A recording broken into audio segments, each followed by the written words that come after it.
So yun, another idea para sa mga nagpaparehistro naman ng motorsiklo. Meron tayong gagawing motorsiklo. So bumagsak siya sa carbon. Ito, pakita natin yung kanyang MBISR. Yan. So pasado lahat siya dito. Yan o, pasado. Pasado rito. Pagdating dito, ayun, bumagsak siya sa CO. Failed nakalagay. So, ano yun? Carbon. So, sa smash kasi, meron tong air suction valve, muffler. So, kailangan nyong linisin to. Yung air suction valve, ayan o, binuksan ko na. Yan. Lilinisin nyo, puro carbon, no? Puro carbon deposit. Oh. Yan. So, yan kasi yung purpose ng ASB. Saka yung muffler, pwede yung sabunan. So, ito lang pinakita ko, no? Yung ASB na lang, ayan, no? So, yan. Lilinisin nyo muna yan. Tapos, pagka, at least, every 2 or 3 years, linisin nyo.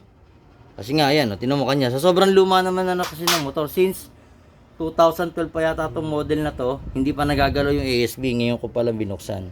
So, dahil nga bumagsak siya sa emission, meron kasing ganun di ba? Mga area na nagpaparehistro, mahigpit yung implementation. So wala tayong magagawa, kailangan natin sumunod. Tulad nito, nandun na si bossing. So kailangan kong linisin to kasi nga emergency at nagpaparehistro siya. Naka-hold ngayon yung niya, yung registration niya kasi nga failed. So kailangan pumasa. Kailangan lang is linisin, tanggalin yung carbon para pag under ng motorsiklo is goods na siya ulit. Alright? So yun lang, tabangan nyo. Nilinisin ko, papakita ko sa inyo kung ano yung pagkamalinis niya, ano yung tsura. So, yun. Ayan na, malinis na, no? Ayan. Malinis na siya. Malinis. So, wala na yung mga carbon deposit, no? Ayan.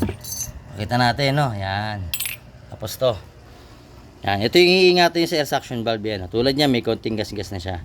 Pagka, bilan nyo po ng bago. Ewan ko kung makakabili ng isang ganito o isang buong air suction valve. So, ayan, dapat ganyan malinis. Tapos, syempre, yung muffler. Ayan, pakita ko yung muffler. Ayan po, katatapos ko lang linisin. Sandamukan na carbon deposit. Ito yung halimbawa, ayan. Ayan.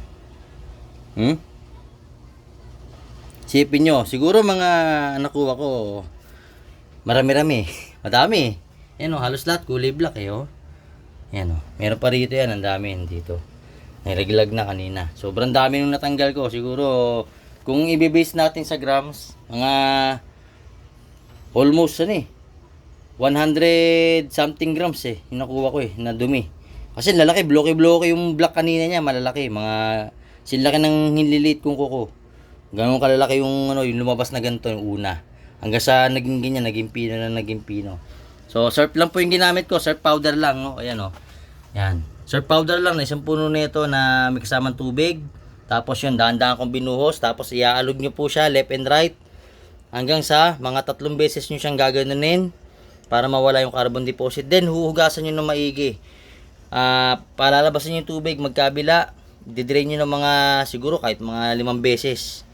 Para makita nyo yung carbon. Mas maganda, continuous flow. Naka-hose. Continuous flow yung tubig para vice versa, kaliwa sa taas saka sa baba, malalagyan ng tubig at mai-release niya yung tubig, kasama yung carbon. So, yun yung ginawa ko.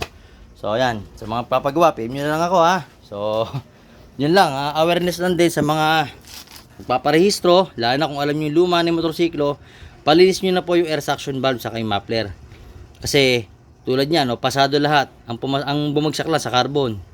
Yung carbon, yan, yung source ng carbon, yan, yung ASB sa smash, saka yung sa muffler. Kung walang ASB, muffler po, linisin nyo. Saka yung, siguro din yung bagong change oil and, kung kinakailangan ipatap overhauling nyo, palinis nyo yung, combustion chamber. Tapos magpalit kayo ng valve seal, palitan nyo yung piston ring. Kung buo pa yung piston o piston set, kung sira na yung piston, kung may tama na yung piston, palitan nyo na isang buo. Okay? So, yun lang ma-advise ko sa mga paparehistro, lalo na kung luma na yung motorsiklo. So, yun. Kung paparehistro kayo, yan po yung gagawin. Alright? So, yun lang. Sana nakatulong itong vlog na to.